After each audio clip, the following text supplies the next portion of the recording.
결과로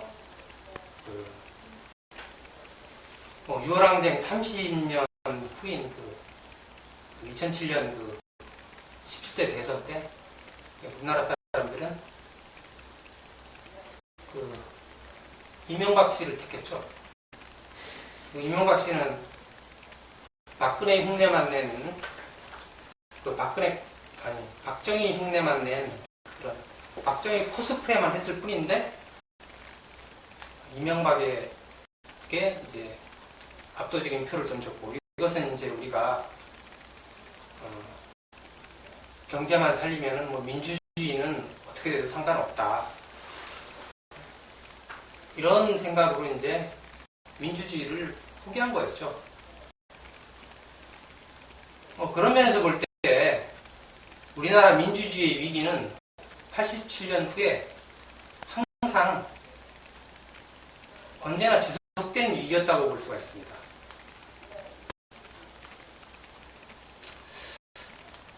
그런데 다른 한편으로 생각하면은 이번에 이제 18대 대선 부정선거가 이제 사회 이슈화되면서 우리가 과거에 우리나라의 민주주의에 어떤 문제가 있었는지 이제 조금은 알게 됐죠. 그래서 문제가 뭔지 알게 됐기 때문에 이 기회가 우리나라의 민주주의를 뿌리내릴 수 있는 절호의 기회로도 볼 수 있는 거죠. 그래서 이 기회에 우리가 도대체 민주주의란 게 뭔가 좀 정확히 알고 넘어갈 필요가 있을 것 같아요. 그래서 민주주의가 시작된 고대 아테네로 돌아가서 아테네 민주화 과정을 알아보고, 그리고 근본적인 의미에 대해서 이제 알아보기로 하자는 뜻에서 지금 제가 이런 내용의 방송을 듣겠습니다.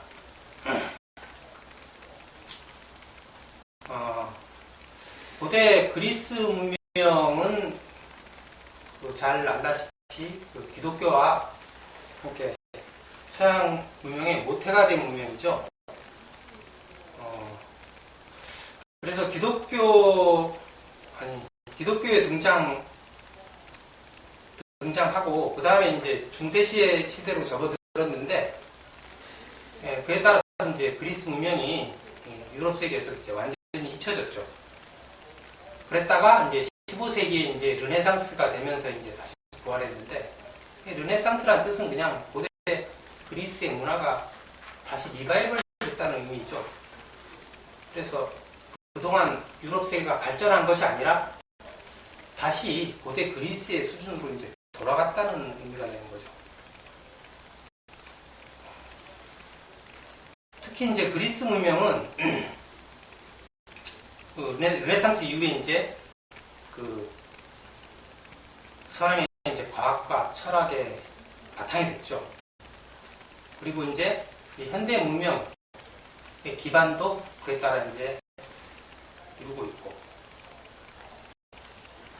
그래서 고대 그리스의 이제 과학과 철학을 보면은, 과학 같은 경우는 이제 피타고라스의 기하학을 보면 논리적인 치밀함은 근대나 현대 과학 못지가 않죠.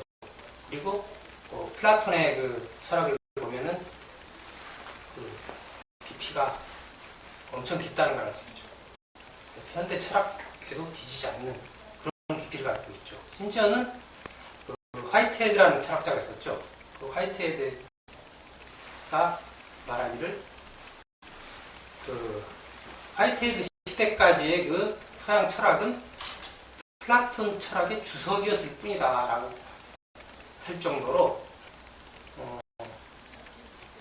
20세기 다 와서까지 플라톤의 수준을 서양 철학이 넘지 못한 정도였죠. 그러니까 이미 고대 그리스 철학이라는 게 얼마나 수준이 높았는지 우리가 알 수가 있는 것이고,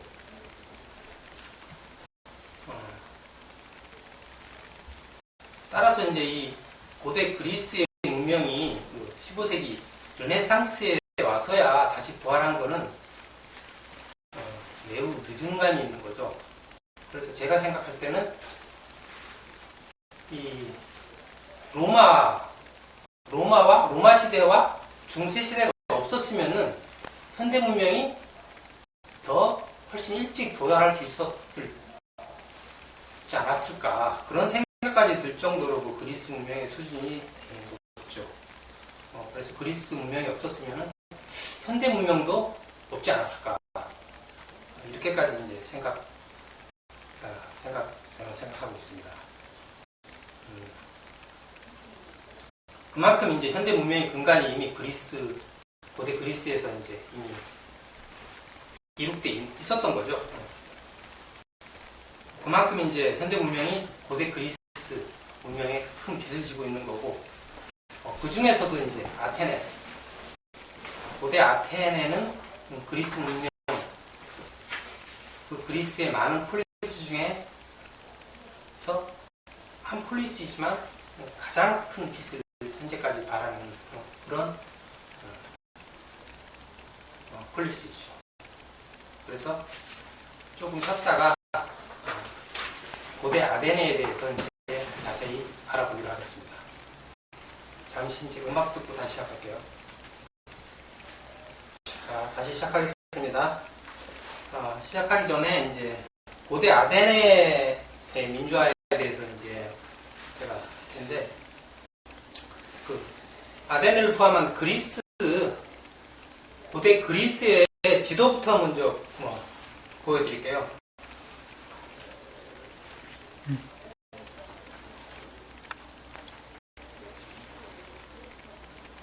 그래서 이제 이게 이제 고대 그리스의 지도인데, 이런 식으로 되어 있죠. 그래서 우리나라처럼 이렇게 미아시스키한 이제 섬이 굉장히 많고, 아테네는 여기 있죠. 아테네는 여기 있고, 여기 이제 이게 아티카 반도고, 그 다음에 스파르타는 그 왼쪽에 있죠. 요게 이제 펠레포네소스 반도고,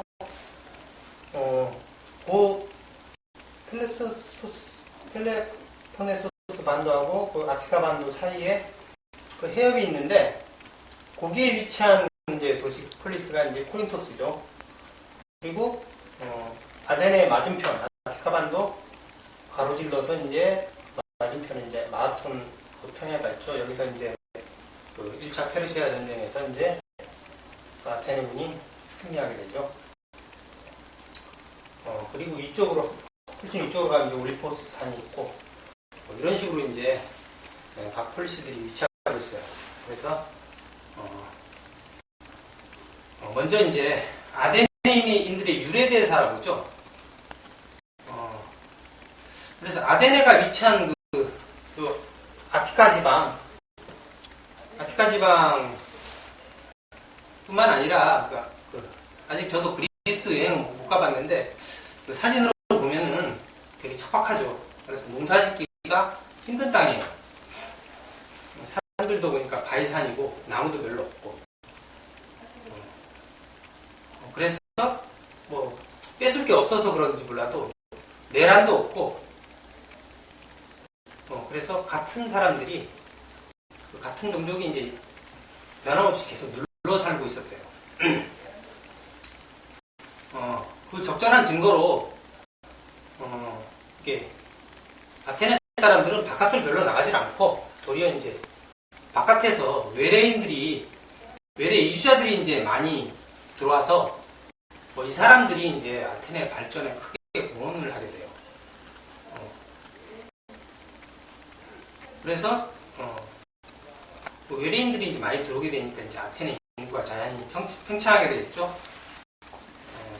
팽창하게 되면서 이제 그 척박한 땅에서 이제 나오는 농산물도 별로 없고 생산물이 없으니까 이제 자연히 그 바깥으로 이제 아테네 식민 도시들을 많이 이제 건설하게 되고, 이제 무역이 활성화됐어요. 그래서 이제 주로 이제 이 사람들이 수출하던 그 수출품을 보면은 올리브 나무를 경작해가지고 그 땅이 척박해도 이제 올리브 나무 정도는 올리브 나무는 척박해도 이제 잘 크나 봐요. 그 다음에 이제 그 도기, 뛰어난 도기를 이제 많이 만들어가지고 그래도 흙은 있으니까 땅이 척박해도 흙은 있었기 때문에 그 도기 만들기 적당한 그 찰흙이 품질좋은 찰흙이 많이 생산된다 봐요. 그래서 이제 이 도기를 지중해 연안으로 많이 수출해가지고 좀 부를 쌓고 융성하게 돼요.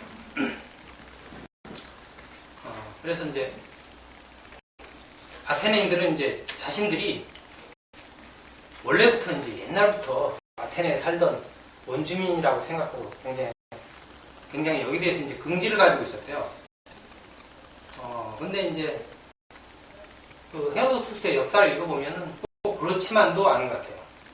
헤로도투스도 아테네인 같은데 이 사람은 이제 아테네인들이 이제 그 지역이 이오니아 지방이거든요. 그 이오니아 자기가 이오니아인이라는 거에 대해서 시큰둥하게 생각한 것 같아요. 그래서 긍지를 지닌 사람도 있었고 좀 그렇지 않은 사람도 있었고 그랬던 것 같아요. 그래서 이제 헤로도투스의 말을 들어보면은 아테네인들이 그리스 민족 중에서 가장 오래된 역사를 자랑하고 주거지를 옮긴 일이 없고 그런 유일한 민족이 아닙니까? 그리고 호메로스도 이제 그 일리아드 오디세이에서 그 옛날 일리온 트로이죠. 트로이로 이제 군대를 공격시키고 그 군대를 통솔했던 가장 뛰어난 용사가 바로 아테네인이었다고 노래했다고 이제 헤로도투스가 기록하고 있죠. 그래서 이제 그 원래 이제 아테네에 살던 그 원주민의 이름이 그 헬라스고인이라고 해요. 헬라스고인이라고 하는데 그래서 이제 그 아테네 지금도 이제 아크로폴리스 북쪽에 가면 이제 그 헬라스고인들의 그 건물 유적이 아직도 남아 있대요. 그때는 이제 이 사람들이 이제 헬라스고인이라고 불렀고 굉장히 오래된 얘기 같아요. 거의 뭐 기원전 2000년 정도에도 살고 있었던 것 같아요. 그리고 이제 그 뒤에 이제 케크롭스라는 사람이 왕이 됐는데 그때 이제 왕 이름에 따라서 케크로피다이라고 불렸는데 그때가 이제 그 기원전 한 1581년 정도라고 해요. 그래서 이런 시대 정도면은 이제 거의 신화시대죠, 신화시대. 신화시대라서 이 정확한 연대 기록이 남아있지 않는데 아주 신기하게도 그 그리스의 그 고대 연대를 적은 비석이 하나 있어요. 비석이 하나 남아있는데 그게 이제 에게에 있는 파로스 섬이라고 있는데 거기에 이제 그 비석이 하나 있는데 대리석. 그게 이제 파로스의 대리석이라는 건데 여기 이제 프린트물에 제가 그걸 올려놨는데 거기에 이제 이렇게 적혀 있어요. 기원전 연대별로 이렇게 사건이 적혀 있는데 기원전 1581년부터 그러니까 케크롭스 왕이 될 때부터 기원전 한 200년대까지 3세기까지의 그 기록이 적혀 있어요. 그래서 이걸 보고 이제 추측을 하는 거죠. 이게 이제 믿을 수 있는 건지 모르겠는데 뭐 유일한 기록이기 때문에 잘 의지할 게 없죠. 그래서 케크롭스 왕 때는 이제 케크로피다이라는 이름으로 불리다가 그 다음에 이제 에렉테우스라는 사람이 왕이 됐는데 그 사람이 이제 그 왕이 된 때가 기원전 한 1506년부터 왕이 됐고 이때 이르러서야 이제 아테네인이라고 이름을 바꿨고 그 다음에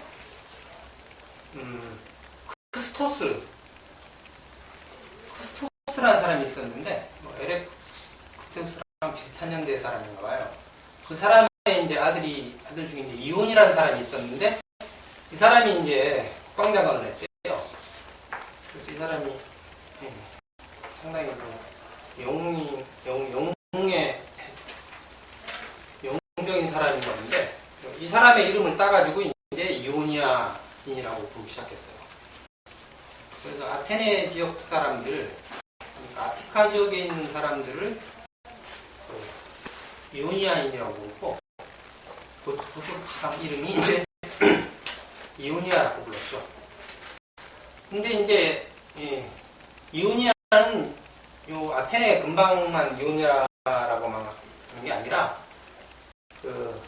나중에 이제 아테네인들이 이제 식민 도시를 건설할 때, 그때 이제 터키, 지금의 터키 이제 그 서부 해안 지방으로도 많이 이제 나가서 식민지를 건설했는데, 그 지방도 이오니아라고 해요.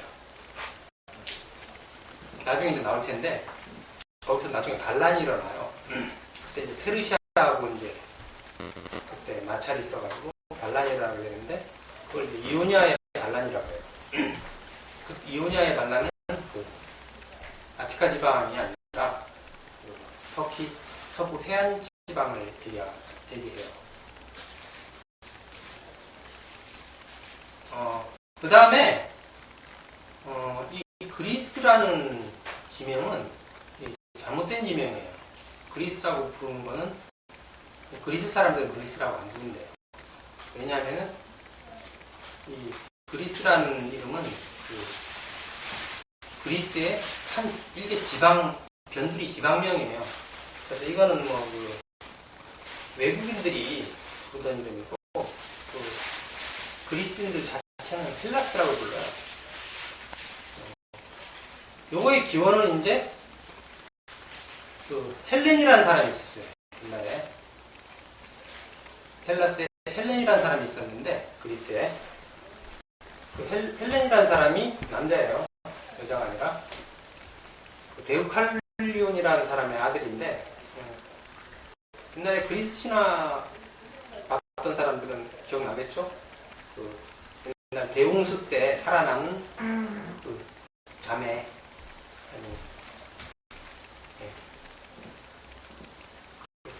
자매라고 하는 거고 뭐라고 그러지? 남매? 남매. 데우칼리온과 피라 남매가 살아남았다고 그러죠? 그때 그 데우칼리온이죠. 최초의 인류. 신화에 나오는 최초의 인류라고 생각되는 데우칼리온의 자식이 헬렌인데, 이 헬렌의 이름을 따서 그리스 지역을 헬라스라고 나중에 부르게 돼요. 헬렌 시대에는 그렇게 안 불렀는데, 이 헬렌이라는 사람이 굉장히 활약을 많이 했나 봐요. 영웅적인 활동을 많이 해가지고 전 그리스의 이제 전 그리스 지역에, 전 헬라스 지역에 그 이름을 굉장히 떨쳤기 때문에 그 사람의 이름을 따서 이제 그리스 전역을 헬라스라고 이제 부르기 시작했대요. 이 이름은 그러니까 호메로스도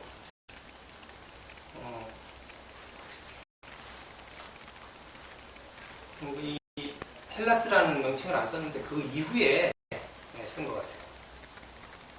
이 그리스의 지명을 헬라스로 쓰게 된 건 아주 이후에, 아주 나중에 이제 쓰기 시작하게 된 것 같아요.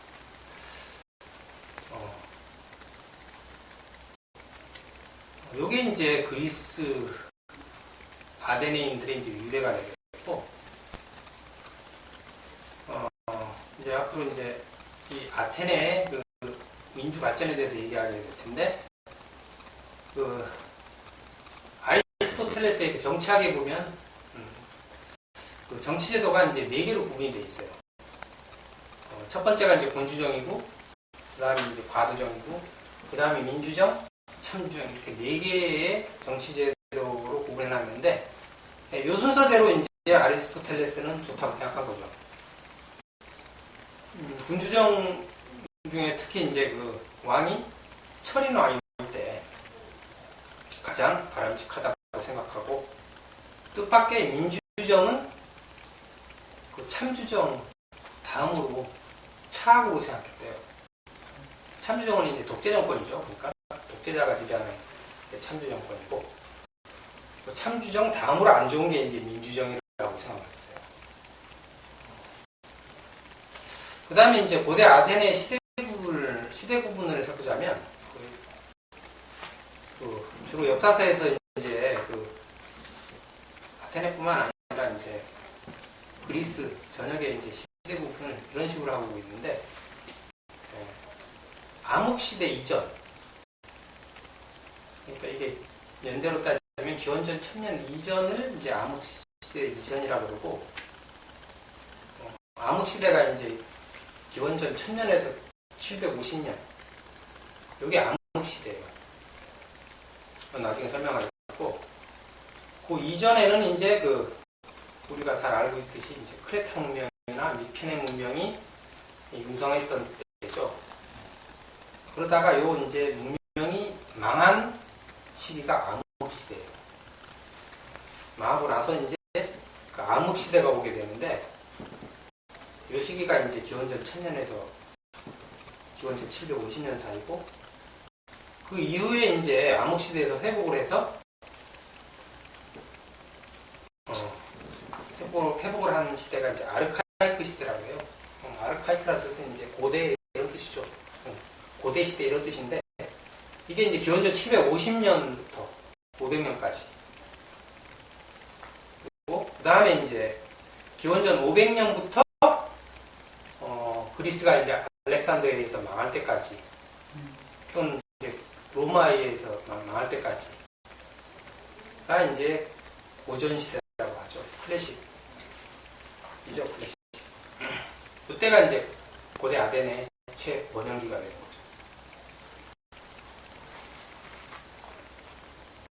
거죠. 여기까지 하고, 시대별로 이제 구체적으로 이제 들어가는 건 음악 듣고 다음 시간에 하겠습니다. 암흑시대 이전에 대해서 얘기해 보기로 하죠. 이건 이제 BC 1000년 이전인데, 이때는 그러니까 우리가 잘 알고 있듯이 크레타 문명하고 미케네 문명이 융성하던 때죠. 이때도 이제 아테네인들은 아테네에 살고 있었다고 해요. 이때는 이제 왕정이었는데, 아테네도 아까 얘기했듯이 이온이라는 사람, 국방장관이었던 아테네 국방장관이었던 이온이라는 사람이 이제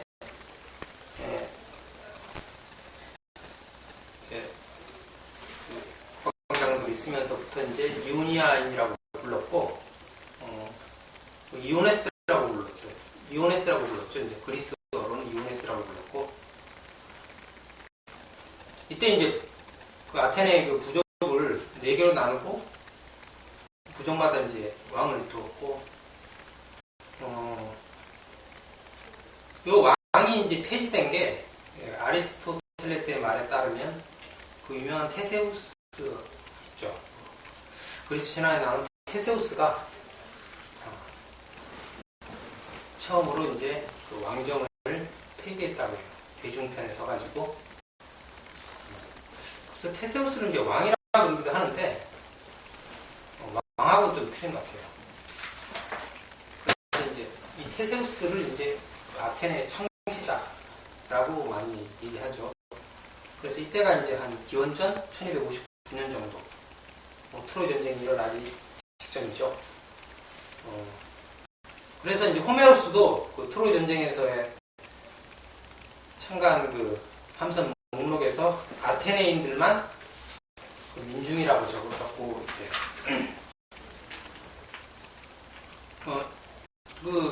테세우스 이전에 이제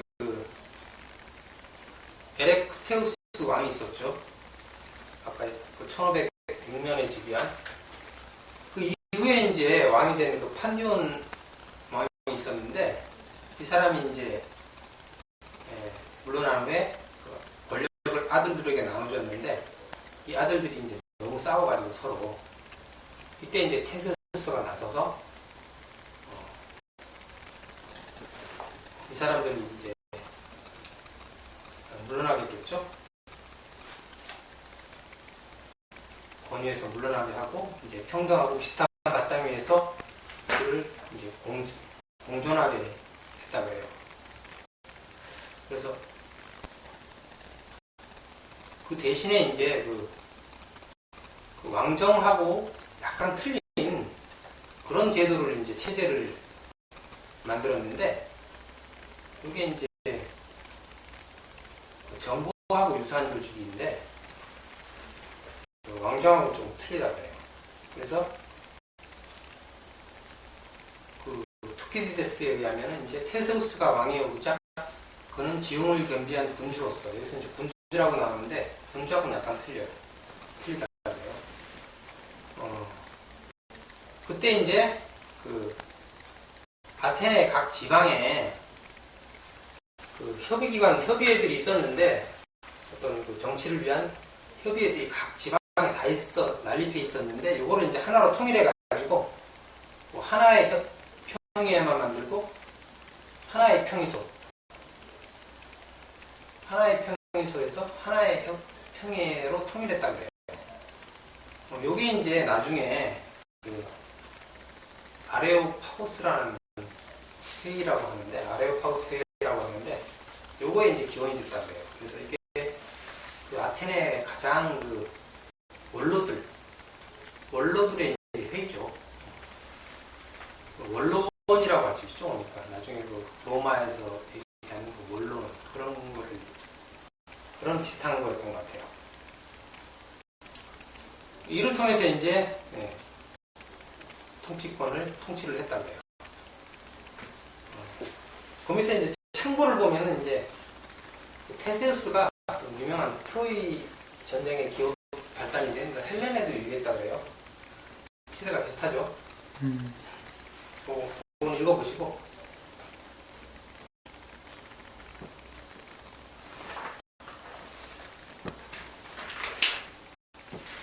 그 다음에 이제 암흑시대로 가서, 암흑시대는 이제 기원전 1000년부터 이제 기원전 750년까지인데, 이때 이제 해적들이 많이 발호를 했다고 해요. 근데 그 사람들이 누군지, 어디서 왔는지, 그건 전혀 지금 알 수가 없다 그러고, 이 사람들이 나타나가지고 온 지중해를 다 이제 휘젓고 다녔다고 해요. 그래서 크레타 문명도 멸망시키고, 미케네 문명도 멸망시키고,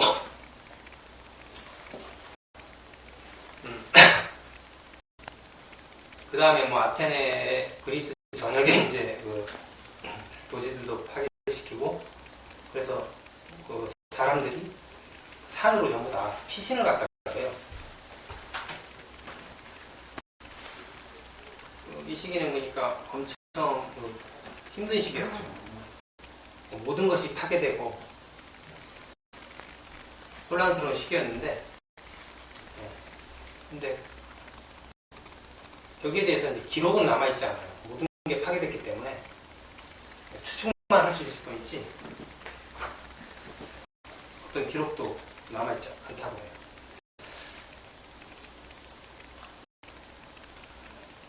이때 이제 이 시기에 이제 그 그리스, 헬라스 전역에 이제 참주들이 이제 생겨났어요.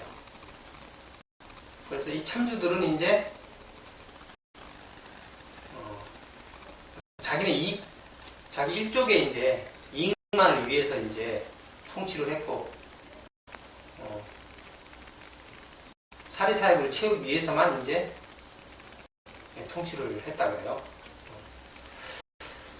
그런데 이제 그 중에서 이제 제일 먼저 이제 번영한 도시가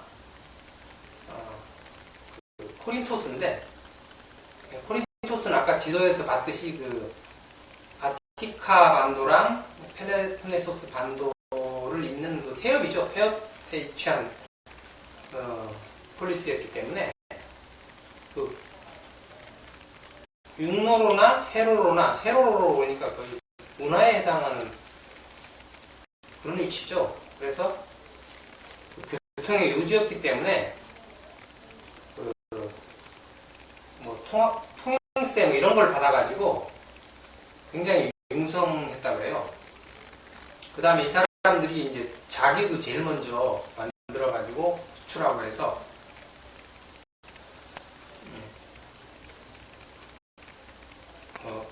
무역으로 돈을 많이 벌었고, 그 다음에 그 중중 노선이라고 적혀 있는데 거기에 이게 3단 노선인 것 같아요. 번역을 좀 투기디스에 이제 적혀 있는 내용인데 번역한 사람이 조금 이상한 것 같아요. 3단 노선이라고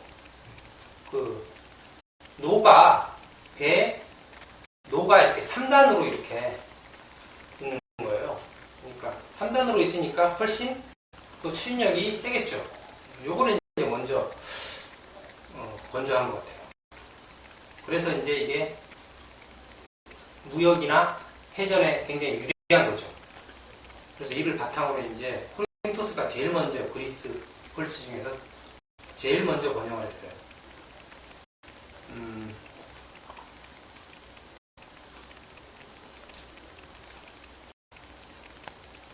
그런데 이런 참주들이 이제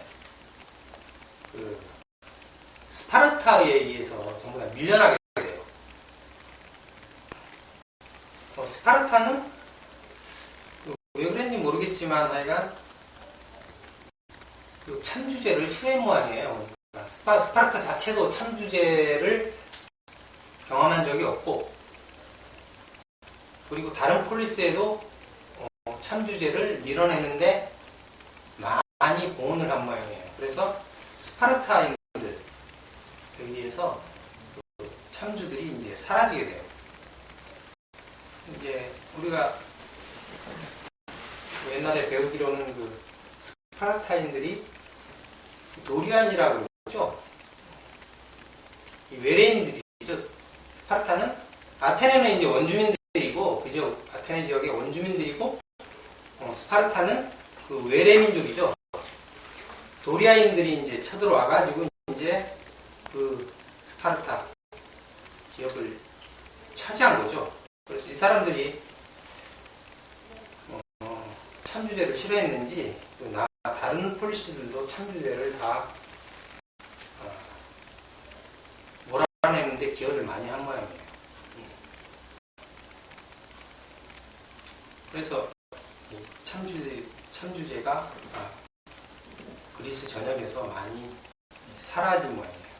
시칠리아 빼고, 시칠리아에 보니까 그리스 폴리스들의 식민 도시들이 많이 만들어졌기 때문에 시칠리아만 빼고는 거의 대부분의 헬라스 지역의 폴리스들은 참주들이 밀려났다고 해요.